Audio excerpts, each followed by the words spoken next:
আর কয়েকদিন পরেই রঙের উৎসব দোল। বাঙালি হোক বা অবাঙালি, সবার কাছেই এটি বিশেষ দিন।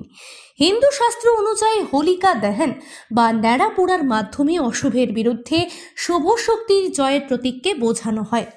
এমন এক গ্রাম রয়েছে যেখানে হোলি পালিত হয় না বহু বছর ধরে। কিন্তু কেন? পিছনে রয়েছে এক কাহিনী, জেনে নিন বিস্তারিত। নীল, হলুদ, সবুজ থেকে শুরু করে নানা রঙে একে অপরকে রাঙিয়ে দেওয়ার পালা। তবে হিন্দু শাস্ত্র অনুযায়ী দোল বা হোলি যতটা ধর্মীয় ততটাই সাংস্কৃতিক ও সামাজিক উৎসব। এই উৎসব দোল ভ্রাতৃত্ব ও প্রেমের। দেশের কোনায় কোনায় দোল উৎসবে মেতে ওঠে মানুষ। 8 থেকে 80 সকলেরই এক কথায় দোল অন্যতম প্রিয় উৎসব। গোটা দেশে দোল উৎসব পালিত হয় উৎসাহ উদ্দীপনার সঙ্গে। তবে জানেন কি, ভারতে এমন এক গ্রাম রয়েছে যেখানে 300 বছর ধরে হোলি পালন হয় না। এই প্রতিবেদনে জানুন ভারতের সেই গ্রামের কথা যেখানে হোলি পালন হয় না দীর্ঘ বছর ধরেই।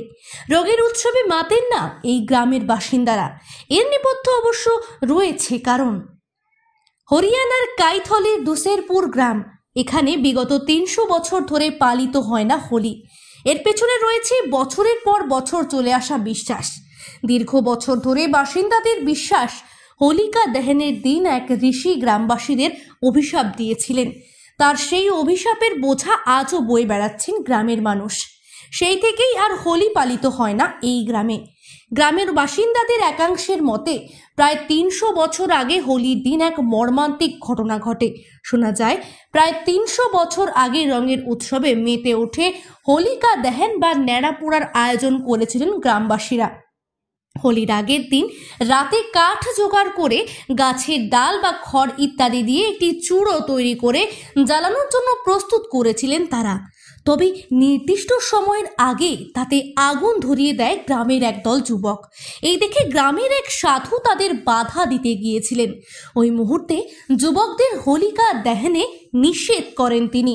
তবে সাধুর কথায় পাত্তা দেয়নি যুবকের দল, বরং সাধুর উচ্চতা নিয়ে ঠাট্টা তামাশা করেন। উচ্চতায় খাটো ছিলেন সেই সাধু। সাধুর মানা সত্ত্বেও হোলিকা দহনে মেতে ওঠে যুবকরা।